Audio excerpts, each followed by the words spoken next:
Oke, sekarang setelah kenal apa saja komponennya, sekarang kita masuk ke teknologi pada pembuatan parfum. Nah, apa sih sebenarnya parfum? Parfum itu adalah sebuah campuran dari essential oil dan atau komponen aroma, fiksatif, pelarut yang digunakan pada tubuh manusia, hewan, objek, atau benda dan lain-lain sehingga meninggalkan sebuah aroma yang menyenangkan. Jadi sebenarnya parfum itu intinya adalah komponen yang beraroma, yaitu si essential oil, kalau ini berarti dari tanaman, komponen aroma dalam hal ini berarti disintesis, ditambah sama beberapa tambahan zat pelarut dan sebagainya yang bisa kita pakai sehingga nanti memberikan kesan menyenangkan. Nah, jenis parfum menunjukkan jumlah komponen aroma pada pelarut. Nanti saya jelaskan ada parfum eau de toilette, parfum splash, dan sebagainya. Nah, untuk sebagai pelarut bisa digunakan pelarut etanol atau air dan campuran keduanya. Kenapa kok pelarut ini yang dipakai?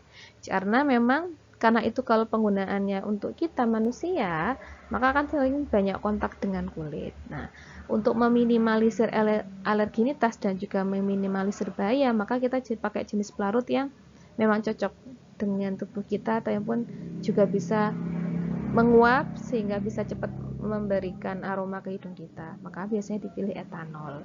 Tapi ya untuk beberapa kasus kan kita ya mengurangi kadar etanol ataupun ya kita lebih yang eco friendly, maka kita pakai campuran juga. Nah, ini tadi. Jadi tipe parfum, nah jadi didasarkan pada konsentrasi komponen atau senyawa aroma dalam pelarut. Ada 5 kelompok parfum. Yang pertama adalah parfum ekstrak atau extract, atau ini yang kalian kenal biasanya dengan bibit parfum.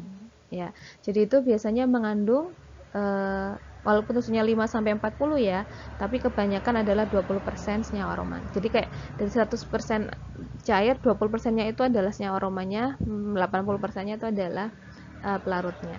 Benar-benar biangnya gitu, bibitnya. Kemudian ada namanya eau de parfum atau parfum de toilette, ini 15% senyawa aroma. Terus kalau eau de toilette, bedakan ya parfum de toilette sama eau de toilette. Eau de toilette itu 10%, eau de cologne itu adalah 5% rata-ratanya, 3-8, splash dan aftershave 1-3%. Inilah yang menyebabkan kenapa kalian juga sering menemukan harga parfum di pasaran beda-beda. Ada yang satu botol 100 ml kok harganya cuma 13.000 ya, Bu. Ada yang satu botol itu harganya sampai 50-100.000. Ini yang membedakan. Nah, kalau yang cuma 13.000, saya yakin itu yang tipenya splash atau aftershave. Ketika habis semprot wangi, beberapa saat kemudian hilang aromanya. Tapi beda kalau yang parfum maham yang botolnya kaca, bening yang cantik. Itu biasanya kelompoknya ini. Kalau nggak eau de toilette, eau de parfum. Satu botol 50 ml bisa sampai 500.000, 300.000. Ini kenapa? Karena kalau habis dipakai itu dia tahan lama. Apalagi kalau dipakai di urat-urat yang leher, tekuk sini, nadi sini. Nah, itu biasanya memang dia bertahan lama parfumnya, wanginya. Kenapa? Ya ini tadi. Karena komponen aromanya yang mahalnya ini konsentrasinya lebih tinggi, 5 kali lipatnya. Makanya harganya juga mahal.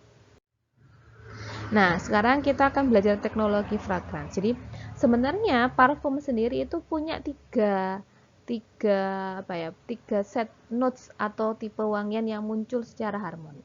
Nah, jadi ada namanya wangi yang muncul pertama yang disebut dengan top notes adalah bau wangi atau scent yang langsung muncul segera setelah pemakaian.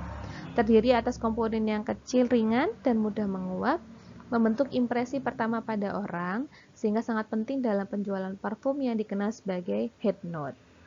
Setelah top note ada middle note. Jadi middle note itu bau yang muncul setelah top note hilang. Senyawa ini disebut sebagai heart jantung atau main bodinya parfum.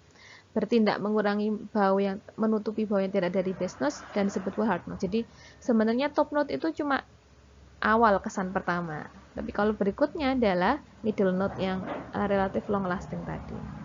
Kemudian base note ini adalah the last yang muncul setelah middle note hilang dan dia sebenarnya merupakan tema utama parfum. Jadi selain middle note ini dua ini yang jadi penting, base note ini memang yang long lastingnya. Senyawanya kaya dan dalam dan biasanya tidak hilang setelah 30 menit pemakaian. Nah, ini contohnya. Kalau ada parfum yang dia mengklaimkan sebagai spicy parfum atau oriental parfum, biasanya kesan pertama yang muncul itu adalah kesan yang fresh fruity. Jadi kan biasanya parfum tipe ini warnanya oranye. Dia pasti keluar pertamanya adalah jeruknya itu ya. Setelah keluar jeruknya, sesaat kemudian keluar middle note-nya dia. Biasanya yang keluar adalah wanginya. Jadi ada parfum yang dia warnanya kayak jeruk fresh tapi tetap ada wanginya bunga. Nah, ini middle note-nya yinglang atau yasmin. Tapi lama-lama kalau dipakai, yang muncul adalah kesan hangat tadi. Nah, itu didapatkan dari senyawa woody atau ambery. Wood ini kayu, kelompoknya kayu-kayuan, sandalwood, atau bisa pakai patchouli ataupun vetiver. Jadi parfum itu kompleks, jadi nggak cuma wangi melati ya melati doang nggak, tapi dia biasanya ada top, middle note, base note, sehingga campurannya berbeda-beda tadi. Nah, sekarang kita akan masuk terkait ini juga sedikit membantu, ada namanya roda pewangian atau fragrance wheel. Jadi kita biasanya menggunakan klasifikasi peta parfum untuk mempermudah klasifikasi dan penawaan wewangi. Biasanya ada digunakannya ada 5 kelompok wangi, yaitu kelompok floral, oriental, woody, vulgar atau klasik, fresh atau yang terkesankan sebagai bau citrus dan bau oceania. Tiap family kemudian dibagi lagi menjadi subfamily dan menyusun sepanjang roda pewangi. Nah, ini yang dimaksud dengan roda pewangi. Jadi ini aromatic fresh yang fresh tadi, family besarnya. Kalau floral itu ada floral, ada soft floral. Ketika kita kesan oriental, ada yang ke arah woody, ada yang ke arah floral. Woody sendiri ada yang mossy wood, ada yang dry wood. Kelompoknya fresh yang green atau citrus. Jadi ini biasanya. Nah, warna-warna ini juga biasanya dipakai untuk penciri. Jadi kalau kuning biasanya memang parfumnya lebih ke arah citrus yang tipenya fresh atau hijau. Tapi kayak floral tuh pink atau merah, sedangkan kayak kelompoknya oriental itu oranye hangat dan sebagainya. Oke, setelah kita tahu bahwa parfum itu terdiri atas beberapa jenis, kemudian kelompok parfum atau klasifikasinya, sekarang kita coba lebih lanjut belajar tentang parfum sendiri. Jadi, apa saja sih yang tergolong ingredient parfum itu? Nah, ingredient parfum itu kita bisa kelompokkan menjadi 4 grup. Yang pertama adalah kelompoknya primary scents, ya, atau komponen bau utamanya. Dapat terdiri dari satu atau beberapa ingredient utama untuk suatu konsep bau wangi. Contohnya mawar atau rose. Seperti yang saya katakan tadi, jadi itu biasanya nggak tunggal satu rose itu, tapi beberapa ingredient utama. Sebagai alternatif, beberapa ingredient dapat digunakan bersama untuk menciptakan bau abstrak yang tak serupa dengan ingredient alaminya. Contohnya, bau jasmin atau rose dicampur membentuk wangi floral yang abstrak. Jadi, ini parfumis yang kenal lah bagaimana cara meracik aroma yang menyenangkan. Kemudian ada komponen modifier. Apa sih komponen modifier ini? Dia adalah ingredient yang mengubah bau utama dan memberikan karakter parfum yang diinginkan. Contohnya, ester buah digunakan untuk membentuk bau fruity floral. Ya, jadi dia tambahannya sehingga aromanya bisa lebih bervariatif lagi. Kemudian ada namanya blender. Blenders itu adalah kelompok besar ingredient yang memperlembut transisi parfum antara base yang berbeda. Tadi kan kita ada kenal 3 ya, ada top, middle, sama bottom. Kan nggak mungkin tiba-tiba ketiga-tiganya berubah itu nyentak baunya. Maka perlu ada komponen, kalau kita sebutnya blenders atau di pangan kita kenal emulsifier. Biasanya di sini komponen linanol atau hidroksi citroneal. Jadi biar tetap smooth perpindahannya. Kemudian yang terakhir, ini adalah kelompok fixatif. Jadi fixatif ini digunakan untuk menunjang bau utama, yaitu dia pakai penjerap gitu, sehingga baunya tidak mudah menguap hilang. Ya, jadi dia memang ya nanti akan menguap ke hidung, tapi tidak langsung kemudian semuanya cepat menguap, tapi ada kayak rilisnya bertahap. Nah, biasanya dipakai di sini adalah resin dari kayu atau base amber. Nah, bagaimanakah cara proses produksi senyawa fragrance? Jadi,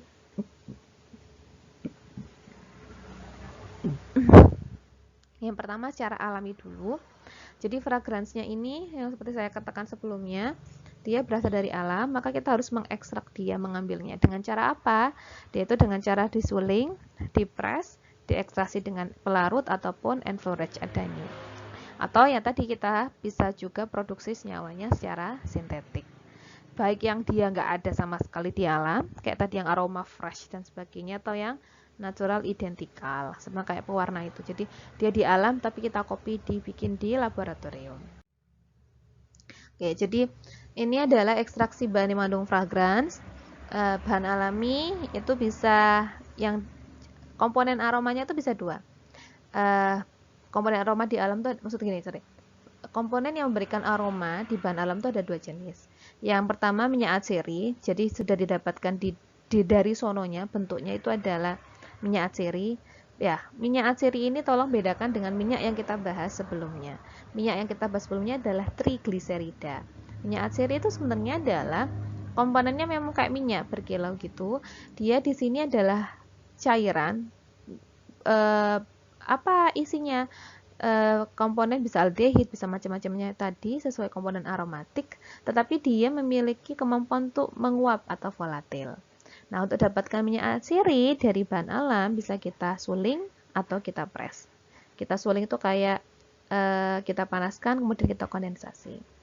Nah, kalau yang aromanya sendiri, yang komponen yang dari sononya sudah bentuknya volatil yang membau tadi, kita bisa jerapnya dengan ekstraksi dengan pelarut ataupun dengan teknologi enfleurage. Ini nanti sumber-sumber ini kita sebut sebagai fragrance oil atau minyak fragrance tadi yang bisa kita pakai untuk produksi parfum ataupun sabun dan sebagainya. Nah, jadi ini contohnya, gambarnya ekstraksi bahan yang mengandung fragrance. Yang paling atas kiri itu adalah yang menggunakan distilasi uap. Jadi biasanya kalau distilasi uap ini bahan biasanya kayak minyak kayu putih ya, di steam, uapnya ini nanti kemudian didinginkan diambillah karena dia minyak volatil ya, dia lebih dingin lebih dulu ketimbang air, sehingga didapat dulu minyak volatilnya. Kemudian ekstraksi dengan pelarut.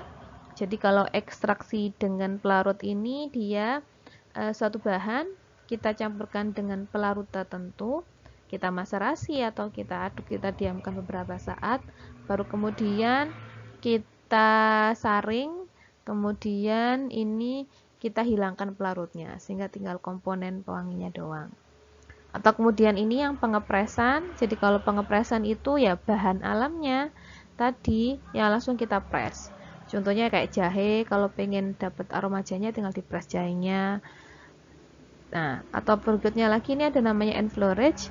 Kalau enfleurage ini dia ngambil tapi dia pengambilnya itu adalah lemak. Lemak dalam hal ini lemak yang kita bahas trigliserida, yang padat atau yang cair. Kita kasih lemaknya tadi, kita tempelkan ke bahannya, bahan ya. Seperti yang saya jelaskan, komponen fungsional yang beraromatan sudah kita bahas sebelumnya tadi ya. Itu ada kelompoknya alkuna, alkena. Nah, itu biasanya cocok untuk ditarik dengan senyawa nonpolar pada lemak. Nah, jadi dia akan saling, yang aroma tadi, senyawa aromatik akan terjerap ke lemak, nempel. Nah, nanti lemaknya ini juga kita pisahkan. Sehingga nanti dapatlah, nanti ada namanya konkret, itu adalah hasil ekstrak dari enfleurage ini. Nah, ini saya jelaskan satu-satu lebih detailnya. Yang pertama adalah dengan penyulingan uap panas. Jadi, penyulingan adalah suatu proses pemisahan secara fisik suatu campuran dua atau lebih produk yang mempunyai titik-titik yang berbeda dengan cara mendidihkan terlebih dahulu komponen yang mempunyai titik terendah sehingga terpisah dari campuran. Jadi ini ya, tadi di steam kayak minyak kayu putih tadi didinginkan, kemudian diambillah minyaknya. Kemudian kalau pengepresan seperti apa? Ya, kalau pengepresan ya tadi tinggal dipres aja, ekstraksi pada bahannya menggunakan tekanan. Jadi dipres langsung keluar. Kemudian kalau enfleurage, tadi yang sudah saya katakan juga, jadi enfleurage itu ekstraksi bahan untuk menangkap komponen fragrans menggunakan lemak. Nah, lemaknya ini tadi lalu diekstrak dengan etanol.